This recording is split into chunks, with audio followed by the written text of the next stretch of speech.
What's up YouTube? We have a limousine electrical scooter for today's video.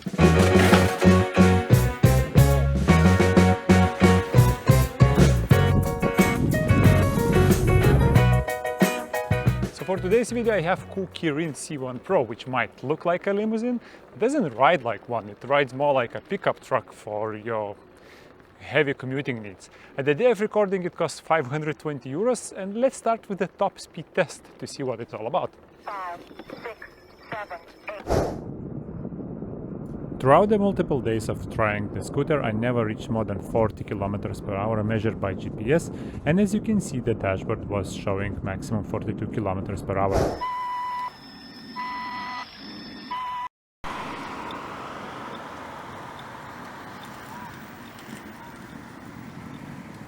Kukirin C1 Pro has one rear-mounted 500 watt 48 volt motor that is being fed power from this pretty large battery pack. 26 amp hour. That's massive.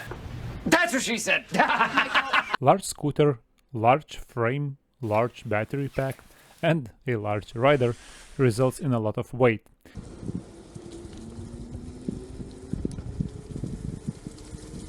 But even with all that weight, the scooter doesn't feel sluggish, and it also manages to get to the top speed and stay at the top speed. So I would say it has, I don't know what, average acceleration for the purpose of the scooter. 5, repeat. So for the range test, guys, I want to tell you how I do it. So this time, with all my gear, I'm weighing 100 kilograms or whatever that is, 50 pounds, I don't know, I'll put it on the screen. And I'm going full throttle all the time, from fully charged battery until we can barely ride to zero. Still accelerates, we still can reach 20 kilometers per hour, but yeah, apparently we are slowing down and the battery is dying. So we went full throttle all the time, like right now, on cruise control, and we just turned into 50. We just done 50 kilometers, we're still going. But we just reached 51 kilometer mark. This is absolutely mind-blowing. This is insane value for money, if you ask me, because the battery of such a capacity, 26 amp hours, probably cost you around 500. Great range for Kukirin C1 Pro. 2, 1, 9.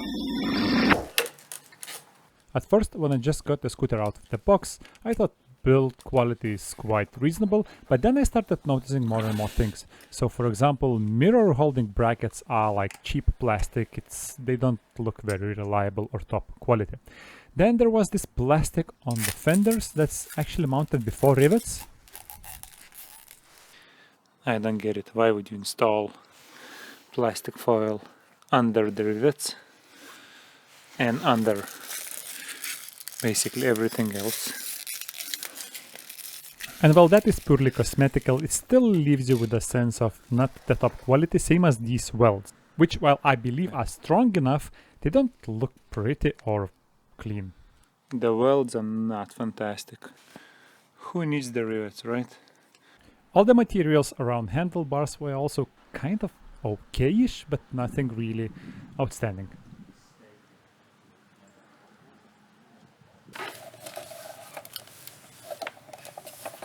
This can probably rattle a bit. Not too bad though. What are they using in Kukirin factories?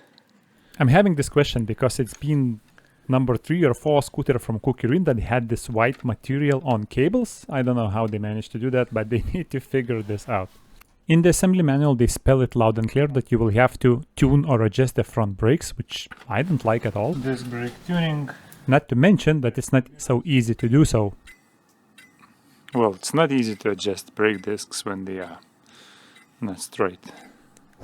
So I assumed when I will go riding, the scooter will be all rattling and creating all sorts of noise, but it doesn't. It's actually unbelievably quiet.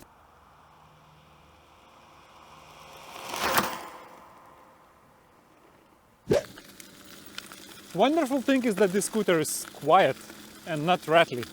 I thought with so many accessories, you know, something will be creating some rattling noise. But actually even on bad roads, it's really quiet. 1. which I appreciate a lot. Kukirin C1 Pro comes with the suspension at the front, and there is unfortunately no suspension at the back. And the suspension at the front, let's be honest, it's not the best suspension in the world. First of all, the travel is only about 1 centimeter, which is very small. Second of all, when you ride a scooter, you are loading the rear part of the scooter so much that the front part of the scooter is not really loaded unless you put some weight on the basket. After loading the scooter with extra weight and going through rough terrain, I could even hear the suspension working.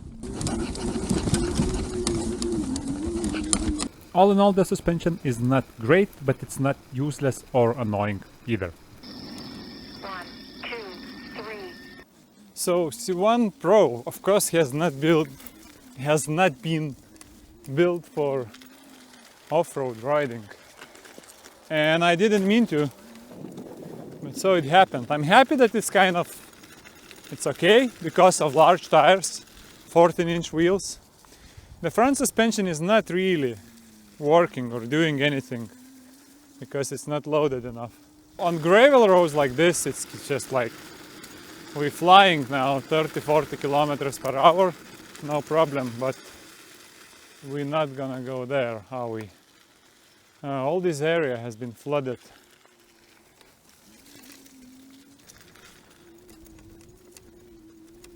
Sand, we're gonna get stuck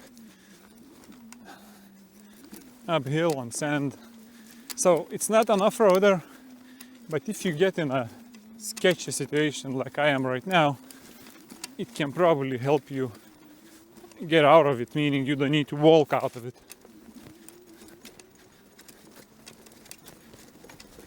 Actually, to be honest, I think it's doing better than I expected. And when it gets too shaky, you can stand up.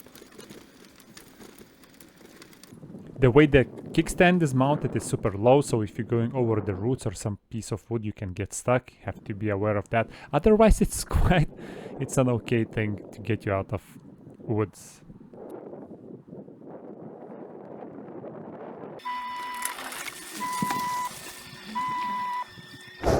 I do the climb test in this garage where I do the full stop and start already on the incline. And I was a bit surprised actually. I did not think the scooter would be able to climb up because it only has 500 watt motor and it's a heavy load on that scooter.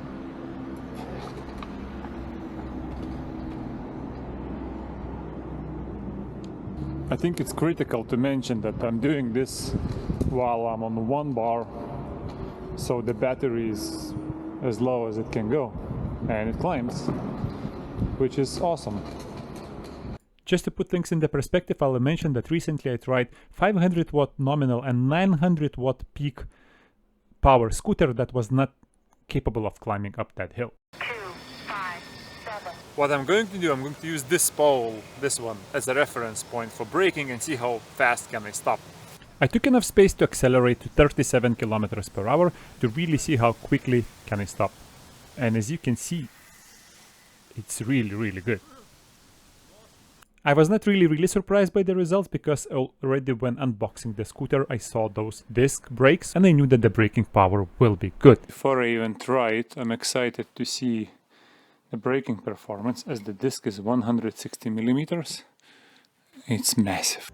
7, 2, 5, 7. If you need to put your scooter somewhere, right, you can fold it into smaller one. I actually didn't even notice I was riding with handlebars set on the lowest position, so you can lower the handlebars and then you can open and fold the handlebars like this, and you can also lower the seat a little bit down, or actually if you really need to save space, you better take it completely out.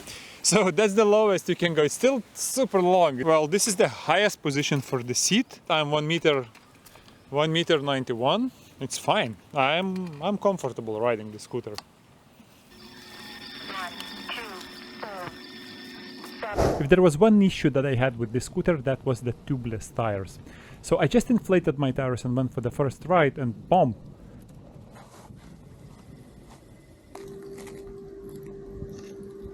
So it's a tubeless tire and I lost all the air in the first 2 minutes of riding while going full speed, which felt sketchy. Thankfully it happened really close to the gas station, so I just inflated the tire back to full and was ready to ride again. At that time I thought the tire was probably underinflated, and I kept riding. That day no more problems. And I thought there would be no more problems on the other day, and at first there wasn't until exactly the same issue happened the other day. This time much further from the gas station, and I had to walk. In order to fix the issue I used slime tubeless tire sealant, which helped with the rear tire. What it basically does, it fills these tiny gaps between the rim and the tire when you inflate it and rotate it around, and it seals all the tiny air gaps. The added benefit of that, if you have a tiny puncture and the sealant is still liquid inside your tire, it will seal up your tire. I used a bunch of those when I was riding mountain bikes and used tubeless tires, so it's not a Kukirin problem, it's a general problem with tubeless tires. Like in case with this puncture, my scooter was all mess with the slime. Look at this beauty. But I managed to get back home until I could fix that puncture in a proper way. Long story short, Kukirin must provide tubeless tire sealant, or even better, fill up your tires before you send your scooters out to the customers. 5, repeat. Count 7. As far as the comfort goes, the scooter has only front suspension, and front is very light and not loaded, and you really need to press hard to make that suspension work. So it results in a kind of a rougher ride. So it's not very comfortable from soft riding point of view. The seat is very simple. It's moving when I sit on back or front of it, and it makes like a little bit of creeping noise sometimes. And I'm getting my ass gets tired riding on that seat. Therefore, overall, I would rate the comfort lower, like 2 stars. Also because I cannot stand on this electrical scooter when I get tired, as there is not enough space and the handlebars are too low for my 1.91 m. But then it's super comfortable to look behind you when you have 2 mirrors right here. And it's also super comfortable when you have a large basket for groceries in the front. You can hang something right here. You can put things on under your feet, and you also have the seat where you can take another person or just put another basket here and have more cargo capacity. So if we would have a commuting comfort point of view, I think this scooter would be like 5 stars, maybe 4 stars for commuting. For regular riding around the city, for me, it's not very comfortable. For someone, it will be, let's stay in the middle with 3 stars. Blasting full speed in winter with 100 kilos load on the scooter, we managed to reach 51 km on one battery charge. I can only imagine how far can you get if you slow a little bit down and put a lighter rider on it. Perfect range for Kukirin C1 Pro. For the build quality, I think Kukirin as a brand generally spoiled me this year, because they produce some really exceptional quality scooters, and this one has something that doesn't allow me to go for a maximum or 4-star rating for the build quality. So first of all, the front suspension, as I said, it's super stiff. It doesn't really do anything. The mudguards or fenders do not do really good job because your feet will stay dirty and wet. If you look at the welds all around the frame, they are not pretty, you know, they don't leave you with the impression that this is a top quality product. The tires is like an issue, because if you don't add the tubeless tire sealant, people will be struggling. At least I was struggling a lot with my tires leaking air, dismounting from the rims, and me having to walk back after the ride. So I cannot give the scooter a very high rating in the build quality. On the other hand, if we open the deck and you look how the battery sits there, if you look how all the main driving components are built, if you look at the fact that it doesn't create any noise, all these components, including mirrors and bags and extra seats and so on, they don't rattle when you ride even on the rough terrain. So that means I cannot like evaluate it super low. It's a decent enough, it's a 3 out of 5 star acceleration. There is nothing special about it, there is nothing terrible about it, just a regular acceleration of a regular electrical scooter, which looks more like a moped. As the scooter reaches 40 km per hour on GPS, in my book, that's 4 stars. As far as the fun factor goes, there's nothing really that much fun about this electrical scooter. It's heavy, it's a bit clumsy with all these with all these baskets in the front, which by the way looks weird because your front wheel is rotating but the basket is not. But it's super useful when I have a heavy backpack. I don't need to carry it on my back. I actually can carry it right here, and it's a pretty sturdy basket. As far as the fun factor go, it will be 2 out of 5. And so the last but not least will be the value for money. We have a really good riding range, pretty good maximum or top speed, average build quality, pretty low fun factor but pretty high commuting comfort rating, if that's a thing, probably a new thing I need to add. We have all the features that you need, and it rides quietly, and it can do what it's made for. So if you need a commuter, if you need a scooter where you can sit and ride and carry weight and loads on it, and you need to make many miles with all that weight, well, that scooter will have a really good value for money for you. All in all, I had really lots of fun recording the video, and I hope that you liked that video, and I also hope to see you in the next one.